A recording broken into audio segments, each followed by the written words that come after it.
Hello everybody, welcome back once again to the Final Fantasy VI Pixel Remaster Perfect Stats Guide. So we have finally arrived in Narsh after having, got the, we went and got the Falcon there in the last video. Here I actually kind of just wanted to stop in and kind of show you that the chest that I didn't open in the World of Balance is still here. As well as, all of the tutorial characters are still in there. So eventually I will open up that chest. I don't know that I really needed to wait any longer, but I did anyway. So I'll go get that later. But this is kind of the last area, I guess, aside from Phoenix Cave and, what is it? And Kefka's Tower, where I needed to be really careful about, where I was running around. Again, reason for that is I'm still kind of trying to make sure that, I'm not filling up the Veld quite yet with packs that I don't want. I vaguely remember this area being a little bit of an issue as well. Let me take a look here. I think some of the enemies are like the wizards. Yeah, I don't know. Oh, wait, Test Rider. I'm betting it's Test Rider. Yeah. I'm pretty sure Test Rider Morph is an Ice Shield, and yeah, let me just check to make sure here.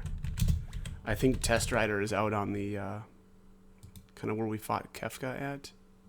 Actually, it might be in more areas as well. Morph, yes, Ice Shield. So again, that is one of the reasons why I am, saving and reloading my game here if I get into any random encounters. My plan was to morph those. So eventually we'll have to do that, and I'll have to try to get footage of that as well. Though, to be honest, I don't know how important that is, and I only say that because I've morphed already so many flame shields, and if I'm remembering correctly, you can bet flame shields to get ice shields. So, I don't know, probably not the worst thing in the world, and especially again, like if you're not gonna morph, then don't bother doing any of this. I guess maybe still be careful which formations you're taking, right? If you want to be a little bit more efficient for the Veld. But here, this area was where I believe we defended Terra at the beginning of the game, and unfortunately. There are now random encounters in this area. This actually was safe still during the World of Balance, and there wasn't any enemy encounters in this specific area. But those days of safe trips through the mines have come to an end. So all right, we're almost there. It's so many saves. Right through here, it looks like I've got about 20 splices in my video, so if that gives you some idea of how long it took to get through here. But we've done it. So here is Mog. He is very much needed for me specifically anyway.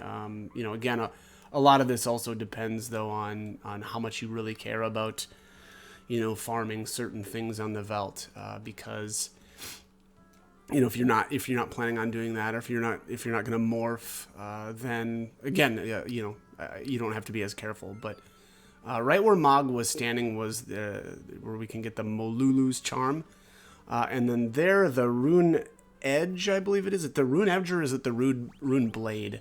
Has upgraded to the ribbon, so that is like I don't know, is that our third? I think that's our third ribbon, I think. And then I didn't even catch what was in that chest right there, but that was an upgraded item as well. And then here I've got one last upgraded item, and gosh, so many saves. Even this took like 6 times to get through. Give me just this little, there's a guard bracelet. Yeah, that's That was like an upgrade from like a Phoenix down or something. And then at that point we can just use the teleport spell because that's kind of one interesting thing that they've done for the world of Ruin is you can actually use the teleport spell in Narsh. So that's it's actually pretty handy.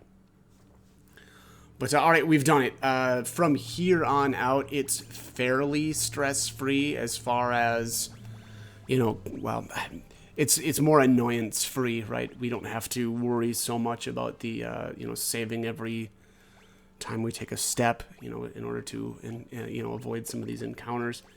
The Molulu charm is, the renamed Moogle charm.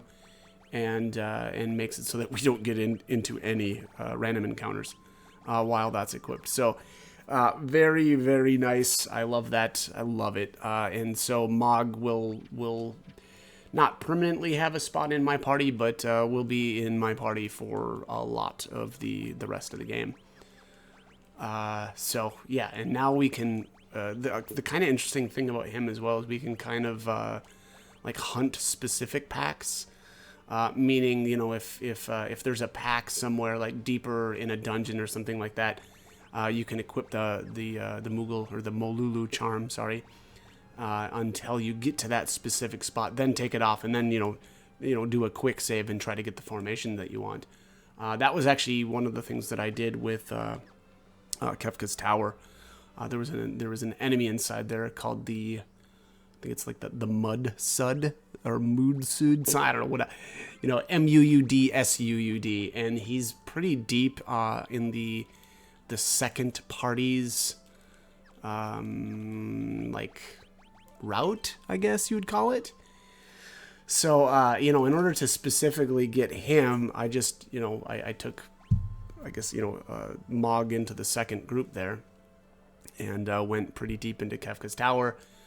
Removed it, in the area that enemy appears, and then did a quick save and found that specific enemy and then just used a teleport spell to get out. And so now that specific enemy now again is on the Veld, and I can just steal. Right, we can save before that pack, and then steal from him, get a Thunder Shield, and then finish him off. So. It works out pretty slick.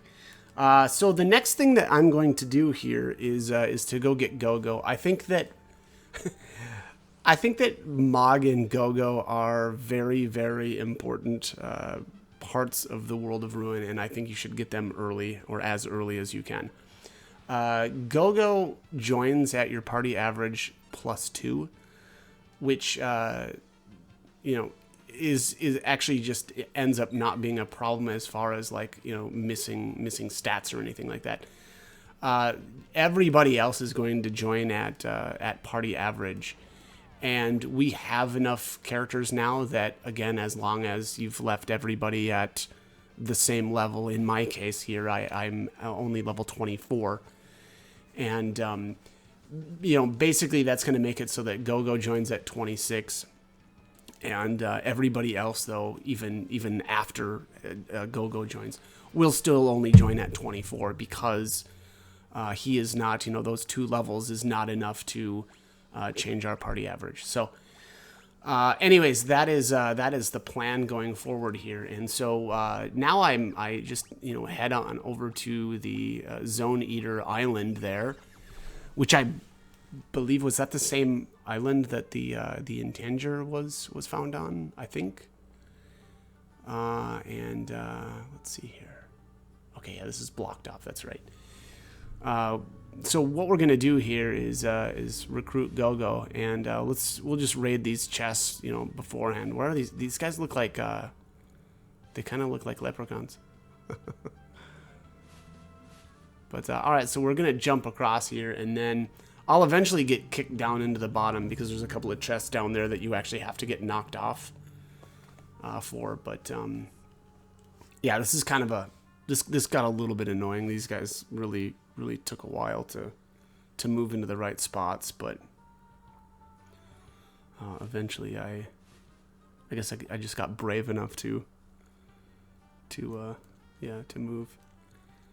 Yeah, and so that guy down on the second one down there, I need him to move all the way over to the right so that I can kind of sneak by him. But again, you know, most of this is just positioning, and these guys are being jerks.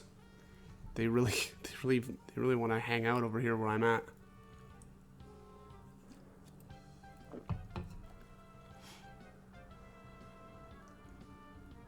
Oh, go there, go. All right, there we go. All right, so there's the fake mustache. That changes Realm's sketch into control. That makes it a lot more useful. Oh, wow, red jacket. That's a really good armor. I believe that nullifies fire, and so that actually makes it. Well, it's pretty nice because it makes. I think it's usable by Edgar and Sabin. And it gives you more of an option, you know, for like a different shield. Normally, I've been equipping the flame shields, and you know, with that, we'll actually be able to swap to a different shield, like a thunder shield. But all right, I don't know why did I come back here? Oh, I think I saved here. I guess I was a little concerned about like Gogo's level and if that was gonna, you know, kind of mess me up, but. And also, this looks like this is the same first save that I've done here in the world of Ruin. I guess I should say first save that wasn't a quick save. I saved plenty, just not a permanent. All right, there's a hero ring. I think that's our. Is that the second one that we've got now? And then a pinwheel, and let's zip on out of here. Basically, the chests generally are well, at least the first two there were safe. I don't know about that third one. I don't know if you can just stand in front of it, but nope, this is not the right. There we go. All right, so you got to hit the switch in order if you want to get all of the chests down here. So that opens up a spot that you can jump over to the left here, and there's a thunder shield. Speaking of thunder shields, those are great. Not only are they just good, but you can bet them in the Coliseum for a Genji shield, which, I don't know. I haven't done yet, but maybe. We'll see. But all right, here he is. Or she, not sure. This is Gogo. Gogo is amazing. And Gogo is highly underrated. Especially if you are planning on doing any morphing. Gogo makes morphing an absolute joke. And I mean that in a good way. Basically, what he allows you to do is normally. So if you've got the Ragnarok Esper, which I glitched, but obviously pretty soon here you'll be able to get it legit as well if you want. But the Ragnarok Esper is pretty good. You can morph a lot of stuff. You know, it's just such a tough choice, and that's one of the things that has always annoyed me at least a little bit about the game is that, you know, you have to choose the Esper or the sword. And, you know, in this version, we don't have to choose, as long as you're willing to glitch the Esper onto your characters. But that said, you know, it's actually pretty cheap. You can actually morph a lot of things that I think I didn't even really realize. Like all of the dragons, for one thing. You can morph every single one of the dragons. They don't end up being anything that good. The Holy Dragon has some interesting morphs, but the rest of them are pretty lame. But regardless, you know, being able to just morph them is nuts. And again, normally when you morph in this game, you only get one shot at it per battle. And then you either need to, you know, run away and reset your game, or, you know, whatever, like whatever. Yeah, just retry, right? So like again, if you're gonna try to morph on the Velt, for instance, which I think is the best place to do it, but you know, what you do is you save beforehand and then you know, enter the battle and try to morph. And again, without Gogo, you only get one shot at it, right? Because you can only summon Espers once per battle. But the catch here with Gogo, or the exception, is when you get Gogo. And basically what you do is you try to morph with your character that has it equipped, right? And then you just mimic with Gogo, and then you set everybody else to defend, and Gogo will just keep mimicking the Ragnarok Esper over and over and over until it's successful. So it ends up being really cheap. I'm gonna take full advantage of that because it's amazing, and it reduces a lot of the frustration that comes along with morphing. So definitely going to do that. As far as equipment here, Gogo has some sort of interesting equipment option. He can equip a lot of the daggers, but a lot of his equipment is shared or is similar, I suppose, to like Strago and Realm. You know, he can equip a lot of the rods, a couple of the daggers. He actually can equip the Swordbreaker, which is a really, really cool dagger that's actually buyable in the World of Ruin here. It adds like 30 to your evasion. So eventually I'll pick that up. I don't have one on me right now, but I really like that for him. You know, it makes him evade a lot more. The only kind of crummy part about Gogo is he never can equip Espers, so his stats are stuck the way they are. So you know that's kind of crummy. But also you get to assign his commands here too. I put Steel, Magic, and Tools on him for now. Steel because I like stealing, and we don't have a thief right now because Locke is, you know, deep in the Phoenix Cave, unfortunately. So yeah, so he will have to take his role as the party thief for the time being. Gogo is the only other character in this version of the game, and I don't know about all of them. I could have swore like, and I'm probably wrong. I'm probably just, you know, getting old and losing it, but I could have swore that other characters could equip that. Like I said, in this version, it's called the Thief Glove. I think it is, right? Increases your success rate of steel.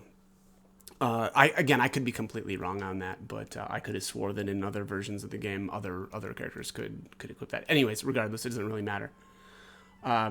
So you know what we're gonna do with him now is, again, we're gonna kind of, unfortunately he's because he's the only one, we're gonna have to use him to steal some stuff.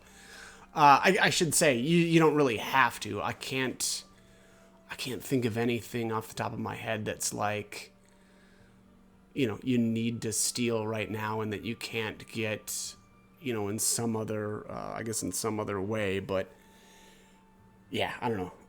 But yeah, you know, I just like here inside the in the Cave of the Veld, there is the behemoth has a steel. I think it's like one of Cyan's weapons, and I don't, you know, honestly, it's really not that important because I think all of his, well, not all of his weapons, but a lot of them can be won via the Colosseum. And so it's not, you know, it's not that needed. But here's the Death Warden. I just use a Phoenix down on him to hit him for, you know, the 8K. There he dropped the Tiger Fangs. I thought maybe he could be exploited kind of in the same way as like the Gigantos and the the Presenter there with the with the instant kill weapons, and how they've been giving us twice the drops, but that's not the case with the Death Warden, unfortunately, because he is undead.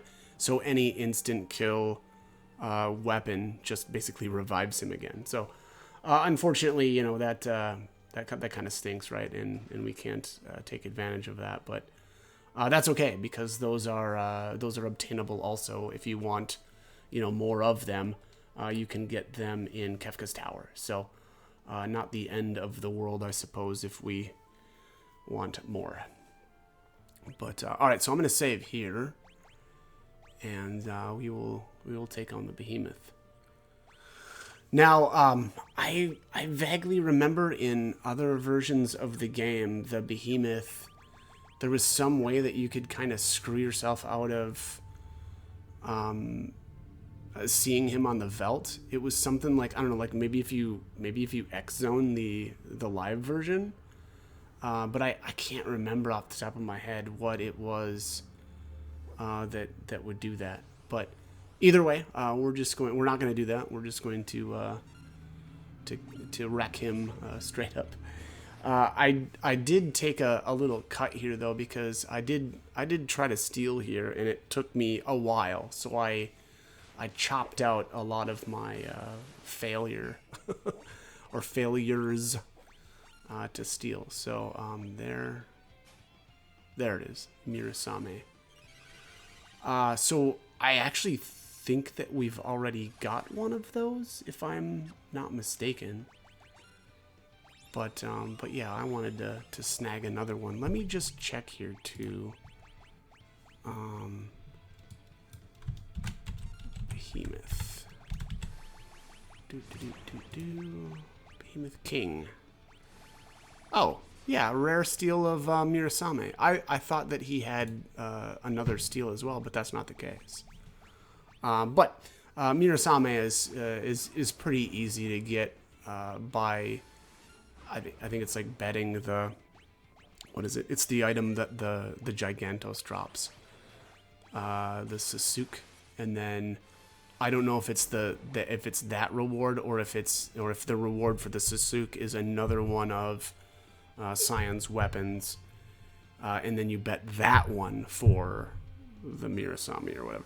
It's just it's a chain of Colosseum bets or wagers that allow you to, get more of those. Also, the undead version of the Behemoth King here is actually a really good.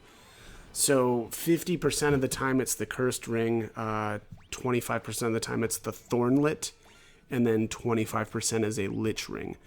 The Thornlet is the best, in my opinion, is the best morph from the Behemoth King. I actually wish I would have done it for this video, but I kind of just wanted to end this fight and fight him on the Velt, because this guy does, again, show up on the Velt, and I just thought, you know what, I already got my rare steel. I'm just gonna, end this now and move on with life. There's the reward there. That's 2 behemoth suits, but that's because we got one from the live version, and then it's added to the one that we get from the undead version. But yeah, so like I said, that's a great it's a great morph. It's a really good way to get Thornlets, which again I would say is the best of the 3 potential morphs there. The only other way to get Thornlets, I think there's probably one in a chest somewhere, if I remember correctly. But the way to get more of them, and like a more repeatable way to get them, is by stealing from the Haydn monster on Ebo's Rock, or Ebot's Rock, however you want to say that. But unfortunately, it's a rare steal, and then on top of that, he's got a common steal of, like, I don't know, a high potion or something like that. So this is a way better way to get a hold of them. So it's the same deal as I've described before, and I'll have footage of this eventually. But generally, what I do there is save right before the undead version pops on the Velt, and then try to morph him. And then if I get whatever I want, again I usually go for the Thornlets. But if well, I guess if you're successful, then good job, right? But if it fails, then you just restart, and boom, you get into the next battle. And again, just because of the way the Velt works now, the next battle that you start up will be the undead behemoth again. So really great way to get Thornlets, in my opinion. So all right, so here it's got, or is Shadow having a dream here? I think that was what was going on. Yeah, and that's one of the times where you learn a little bit more about Shadow's past, and then I don't know. I guess that's kind of a hint, you know, regarding Shadow's dreams, right? Because it like kind of seems like he's dreaming there, and that's, you know, one of the ways that you learn more about Shadow is by visiting the different inns in the world and sleeping. So we will eventually do that, but Shadow will be basically stuck here until I guess we go bet the Ichigeki, was it? Is that the name of that weapon? Yeah. Anyways, it was the one that we got there in the cave. I've also got a bunch of them from morphing in the World of Balance, which, you know, put in a fair amount of time doing that. But all right, let's see here. We've got some interesting stuff. I don't know. What did I buy there? A brush for Realm. Here's the circlets. Circlets are actually pretty good helmets. They've got you know, a couple of points of magic. Here's the luminous robe. Those are pretty good as well. They've got you know, a little bit of magic, and then I bought the diamond vest just to make sure that I had kind of one of everything. But yeah, so all right, we'll go head on over to the Coliseum now and pick up Shadow, because there's no rest for the wicked, and he needs to wake up and get back to work. So, all right. Oh, kind of overshot there. All right. First day with my new legs. I actually don't think that I needed to heal there. I'm pretty sure that every time you start a new battle in the Coliseum here, your health and mana gets restored. But I didn't remember that because it's been a very long time since I've played this game. All right, so let's find the Ichigeki, which is right. Nope. Up a little higher. Jeez. Right there. All right, there we are. Yeah, well, boy, I have 6 of them. Well, that's what happens when you go on a morph bender. Shadow's not too difficult here. I just took Edgar. I took Toolman, and Shadow isn't equipped with anything, it looks like. So he just, you know, he's well, I work him over pretty good. Oh, Debilitator. Yeah, make him weak. Make him weak to stuff. Ooh, weak against wind. Ooh.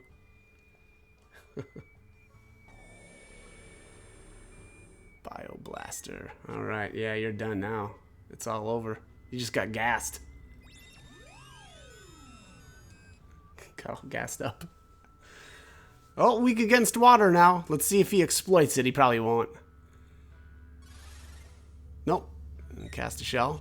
Oh, he's got he's got poison damage going from Bioblaster.